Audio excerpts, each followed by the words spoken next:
What's up, guys? Welcome back for another episode. Today we're doing a taste-off of a very popular Vietnamese dish. Growing up in Vietnam, I never really liked this particular dish. My parents used to take me to a restaurant and I never would order it. But now it's in my top 3 dish to get at a Vietnamese restaurant.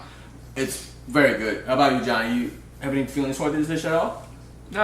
It's alright. It's not on my top 3, but I do know a thing or two about this dish. What? And well, the reason is because when I was younger, my dad spent months, if not years, perfecting this dish.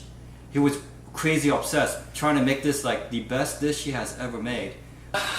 And since it's a taste-off, it cannot end in a tie. So we'd like to welcome a special guest, our friend, Uncle Ho.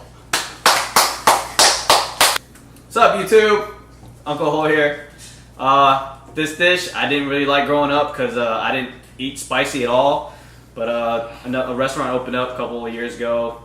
Tried it again and it was so good I started eating spicy. So hopefully I didn't give the dish away. So here to help me with the taste test. That's good.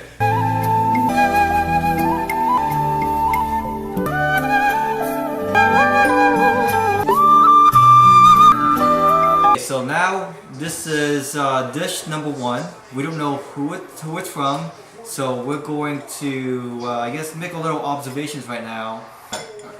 So just from looking at the broth, I can tell it might not be too spicy because it's not a rich dark flavor, and I don't see a lot of chili in here. Okay. It seems like it's like kind of like an Americanized version. All right. So yeah, the broth doesn't seem as thick or rich what I'm accustomed to. But other than that, I mean, the ingredients, it looks fresh. They did use the correct noodle, which is bún bò Huế. It's a thicker noodle than pho, which is thinner. Pretty big piece of meat. My meat's like cutting down a little bit more. Like this is a huge piece. You know what I'm saying?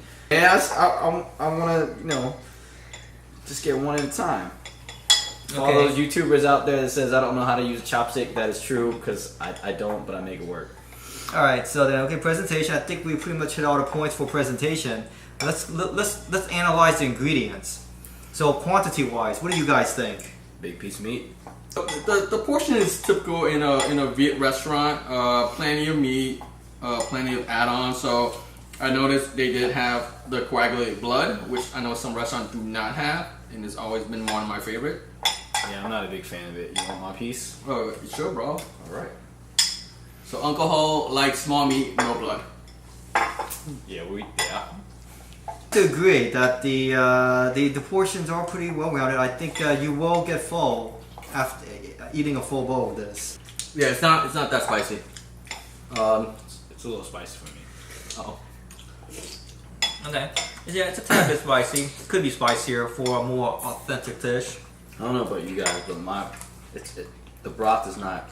It's pretty bland to me. Even with the spiciness, there's just not a lot of rich depth in this bowl. As far as the broth is concerned. One of my favorite thing about bún bò Huế is definitely the rich, flavorful broth. Yeah. This seemed like it was a little bit watered down. You can kind of taste the water along with the flavor in this. Yeah. Or they might have used a broth from something else and then put in the flavoring and mix it up. But yeah, it seems like it's a little separated. Meat's tender. A little spicy. Yeah, that broth doesn't do it for me. This is not my favorite. Good. Mm-hmm. It's just, I mean, when you're looking at a Vietnamese noodle dish, like the broth is like the star of the dish.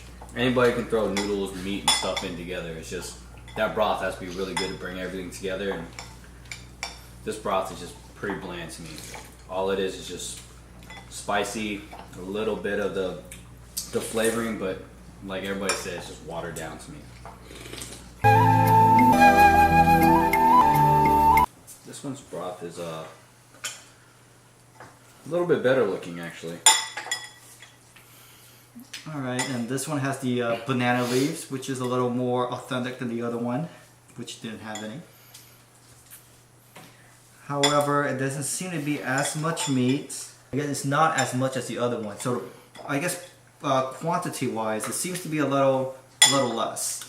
And they also gave you extra flavor in this little packet. Extra spice if you really want it to be spicy. This broth has a little bit more flavor than the other one. Yeah. Yeah, I smell a little. I guess I smell the crab more the seafood in this one than the other one. Really softer, more tender. I like this pork sausage better than the other one that they had.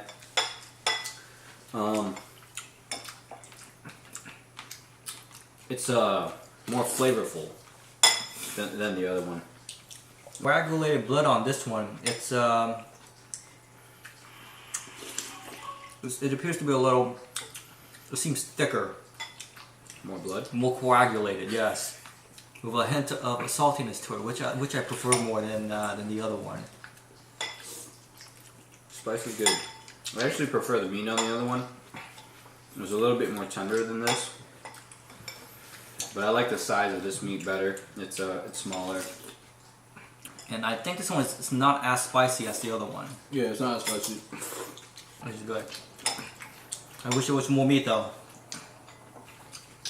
Yeah, the banana leaves adds a bit more texture than the other one did. This seems a bit more authentic than the first one. It has an extra crunch.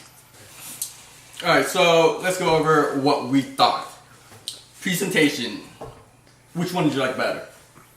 Well, presentation, I like the first bowl better only because it seemed like there was quantity-wise there was a lot more, or not a lot more, but relatively more. Seems to be more meat. Everything just seemed bigger in the first bowl, presentation-wise, which makes it seem more appetizing. I'll agree with that. Aside from the fact that the broth did not look as deep, everything else ingredient-wise, it did seem more plentiful on the first bowl. I'd have to agree with it. You know, made me want to dig in. Like, yeah, I'm definitely going to be full after eating this bowl from the initial look of it. So, yeah, presentation-wise, I definitely go with the first bowl. Alright, well, flavor. Which one did you like better flavor? Flavor, hands down, it would be the second bowl. There was just an additional complexity to the taste. Even though it wasn't as spicy, there was just a bit more depth. You could say there could be some fish paste in it or something that definitely made it more tasty. Was that one of your dad's secret? Fish paste? Fish paste? I believe so, yes. Oh. Not the whole He roll. just let the secret out, yeah. One of the Sorry, secret Dad. No, Dad. I got you, Dad. You spent many years. There's more ingredients. And the fish paste makes it more authentic. Something that my dad, one of the commonalities between my dad's experimentations between the different bowl of Bún Bò Huế was that it had that fish paste taste like which the second bowl had that the other one didn't. Right. The first bowl, it seemed like it was more Americanized, like tapered down for the general masses, and then the second bowl seemed like it was more authentic. You could get from Vietnam in any alleyway. That's my taste on the flavor and the broth. Yeah, and like they said before, the broth was great. The crunch from the banana leaves gave it a different texture. I felt like the first one, after a while in a big bowl, you kind of get used to the texture of just the softness of the noodles, and the flavor goes away. But the crunchiness of the banana and peppers actually added to the meal, so it kept you eating more. Okay, so what's the general consensus here? First or second? I think it's a second bowl for all of us. Yep, I definitely agree. I would definitely eat the second bowl. Same here, second bowl. So First which bowl, one's which? where was that from? Here. Oh, Tianan's. I guess we can't come back. Yeah. And the second bowl was from Bit Nga restaurant. And that's the place that turned me on to this dish, so makes sense that I would pick that. Yeah. His tongue is consistent, if anything.